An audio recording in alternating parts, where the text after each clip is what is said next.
What's going on, guys? Today we're going to be talking about the LCS Summer Split 2020 predictions and how I think the split's going to go.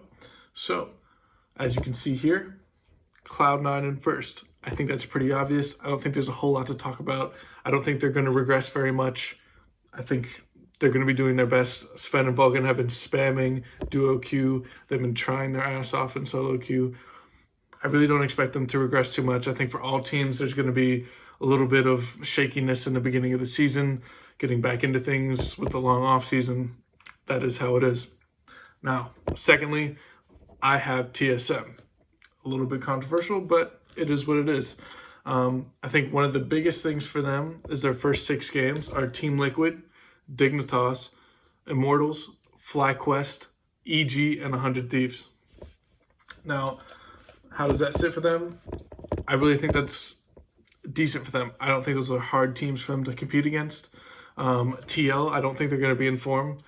I think it's controversial that Doublelift was the problem. I don't think he was the problem to an extent that is believed by the community.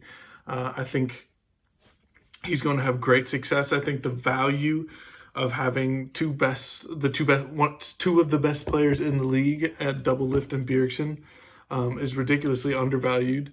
I think that's huge for them. Not to mention, Doublelift is very good friends with Biofrost and Bjergsen. They're best friends, 2 of the best players in the league. They've had a lot of success before. I don't see people talking about that as much. When Doublelift played with Bjergsen, they had a lot of success. And I see them doing that this split as well. I think it might take a little bit for them to come online. But at the same time, when you see who they're playing in their first 6 games, like I said, Team Liquid, Dignitas, Immortals, FlyQuest, Evil Geniuses, who I also think are going to be good. I think that's going to be a really good matchup. And 100 Thieves, I think for the most part, they're better than all those teams except for EG. I think FlyQuest is going to be close, but as I get into later, I don't think FlyQuest is going to be as good this split as they were previously. And I think the problems on Team Liquid really were impacting Core JJ. They've had pretty bad splits, and I think their mid-jungle top is not going to be as good as some others in the league. Now, third, we have EG. That's going to be huge, this split. They picked up Huni, and a lot of people talk about he's just sitting there to become a resident for next split, and then Kumo will get kicked out. I think that is a possibility. However, at the same time, I think that having him on the bench and helping Kumo is very good for them. If Huni swallows his pride and really does try to make Kumo a better player, I think EG have the chance to be a top 3 team to split, and they should be a top 3 split. And let's say they don't start the split well. Bang, not doing well. Kumo not doing well in the top lane. Sub in Huni. You get Huni in the top lane. I think he inted it pretty hard last split with Dignitas. But who wouldn't when you've got Froggen on your team? Okay, that's ridiculous. So I think something that I'm going to be talking about for the rest of the video, and I think is very important for League of Legends Pro right now, is the mid-jungle duo in the top side of the map is by far the most important. When you see the best regions in the world, like the LPL playing in the mid-season cup in this offseason, you know that the mid-jungle duo is important and the top lane matchup is important. Bot lane is important, but you're not going to play through bot lane. Most games, you're not going to play through bot lane. Quickly cycling back to TSM, I think Doublelift, as one of the best players in the league, will realize that he can't just call for resources all day in the bot lane in the early game. And that if he plays champions like Ezreal that have mid to late game power spikes, he will be able to carry the way he wants to without getting a crap ton of resources in the bot lane. Now, going back to EG, I really do think that they can play well with Kumo, or they can sub in Huni, and then, well, you have to take out an import because they can only have 2 import spots. The other 2 imports are Jizuke and Bang. Bang in the bot lane. Like I said, you can't play through bot lane as well. Who they have in their academy definitely has LCS experience, and he was a runner-up in the academy finals, playing very well on Evil Genius's academy last split in the spring. So I really don't think Definitely is too bad of a player. I think he's an average 80 carry. I think he has a place in the LCS. And if you have Huni, Sven Skaren, a former MVP jungler in this league, and Jizuke, who helped carry EG to the playoffs and the top of the standings last split, I think when you have that mid duo mid-jungle synergy with Huni in the top lane, if he's able to perform like he has in the past, I think that could be a top 2 team in the league. They could rival TSM and they could rival Cloud9. I think having that top side of the map is insanely important for them. And when you see the best teams in the world playing, the bot lane just really is the focus. So coming in at 4th, we have Team Liquid. Now, I think this is a little bit contested, honestly. I think you might see Team Liquid drop to 5th. Like I said before, they've had problems. I don't think Doublelift was really the main problem. I think he got scapegoated. Obviously, as the leader, you can't have these motivational issues, but I think he's really was motivated pretty soon after that became a problem and Broxa was there. They had issues. Broxa was not playing well. Impact could not play weak side of the map. He was doing terrible, dying plenty of times, rotating around the map. And then Core JJ just was not playing well. You saw him play okay with Tactical, and then Core JJ is playing with Doublelift, so that might have been an issue, but he wasn't able to get his footing on the map, and that's obviously an issue. And we talk about FlyQuest, who came in 2nd last split. I think my biggest point here is that the peak performance towards the end of the summer split is not going to be the same as the peak performance at the end of spring split. I think overall the teams are going to be better.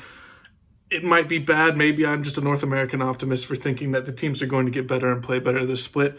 But the peak, I think FlyQuest was towards peak performance, and I think that they have a chance to rival TL, but I think EG, TSM, and Cloud9 are going to perform much better in the summer than they did in the spring, and I don't think FlyQuest will be able to level up as much as they will. Then coming into 6th, we have the Golden Guardians. Now, Golden Guardians did something fantastic, something I absolutely love. They picked up Damonte. Froggen should never be in the LCS. He was starting for Dignitas last split. I thought it was a joke that they had Damonte on the bench that entire time. Huni was there. They had a decent juggler in Acadian. If you put Damonte in the game, who's known for roaming and playing assassins and helping on the map, combined with that with Huni, you might have been able to get a better performance. They could have even made playoffs and kept some of their hopes alive. But now Golden Guardians, kicking Golden Goo to the side, kind of sad. He's been through a lot. He should probably just go to European regional leagues, but that's a topic for another day.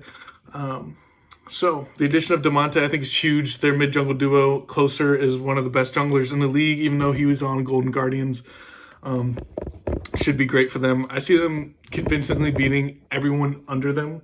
100 Thieves, CLG, Dignitas, Immortals, they should convincingly beat those teams, quite honestly. And towards the peak side of the performance, if they're playing really well, I think they can rival FlyQuest or Team Liquid. I think that's in a perfect world and very optimistic, but I don't want to take everything at face value like everyone else who just, let's put Cloud9 first and just face value every team from top to bottom. That's not how seasons play out in League of Legends, in the NFL, in the NBA, in any esport. It's not just, oh, this team was the greatest last time, now they're going to be the greatest, and so on and so forth. Cloud9 obviously looked so good, they'll probably stay at the top. But at the same time, for every other team, it's a mismatch.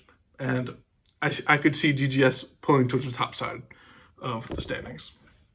So finally, we have the bottom 4, which is pretty disappointing. 100 Thieves, I think, has some potential, but at the same time, with this meta, like I talked about previously, with the mid-jungle duo being so important, I really do see improvement in Ryoma's game. As the season got on, I thought his positioning was better and his play was better, even on champions like LeBlanc. But now when we look at the meta in the LPL, champions like Graves, Nidalee, he plays somewhat Trundle in the jungle, Meteos does, but I don't think he can play those carry-heavy champions. Lee Sin, I don't think he can play those impactful champions very well. I think he's a veteran. He's very good. He's knowledgeable. But he doesn't play the style that's really good right now. And it's not the optimal way to play League of Legends. So I see them coming in 7th. Someday, second best top laner in the league, if not best top laner in the league. He can't carry that. Cody Sun's very good. Stunt's very aggressive, but makes a lot of mistakes. I think jungle is very important in this meta. And I don't see Meteos being able to carry a newer mid laner, even though he's improving. It's just not in the meta. Finally, we have CLG, Dignitas, and Immortals. Bottom 3, they're all very bad. I'm a little bit higher on CLG than I think other people are. They could even take over 100 Thieves. due to what I was talking about with Meteos. CLG, Pobelter is a very good mid laner. He's been a good mid laner in the LCS for years now. I think CLG gets shit on a little bit too much. When we look at CLG in the summer of 2019, they finished in second or third place in the regular season. I think it was second place in the regular season. And to discount them after one split of being very bad with a very overrated mid laner in Crown, who was an import on his way down career-wise in his trajectory, I don't think you can rate CLG that bad. And then we talk about Pobelter came in and they still went 2-8. Wiggly was a very high-praised jungler in the second half of 2019. They thought CLG was quite good. They did fail in playoffs, but at the end of the day, 4 of those 5 players are still on that team, and you add Pobelter back in, a veteran, experienced LCS player. I think they have the capability of taking 7th place. I think this is a toss-up right now. I put 100 Thieves because they look better now, but I really could see CLG taking them over. And then Dignitas and Immortals, there's not much to say. When you have Froggen as your mid laner, that is what that is.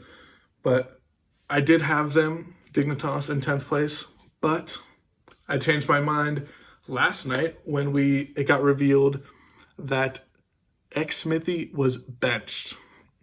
A 4-time LCS champion is benched over a rookie.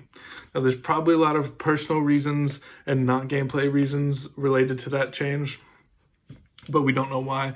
And at the end of the day, one of the best junglers in the league is not playing for your roster, so that moved them from 9th to 10th.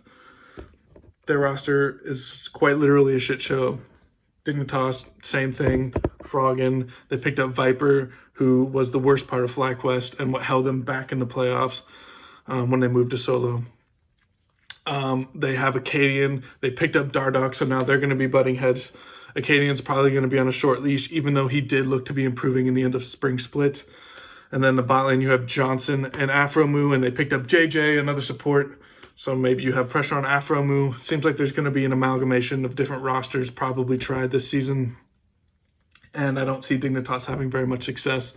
When you have CLG, they get criticized for not blowing up their roster. But at the same time, like I said, they have pieces that made success before. And I think they see that success with Pobelter. So it'll be a very interesting summer split. I'm very excited to see how it goes. These are my predictions. I think I'm really excited for EG. I'm really excited for TSM. I think the Bjergsen and Double Lift duo is not a myth. I think they're going to do absolutely fantastic. And I'm excited for the split.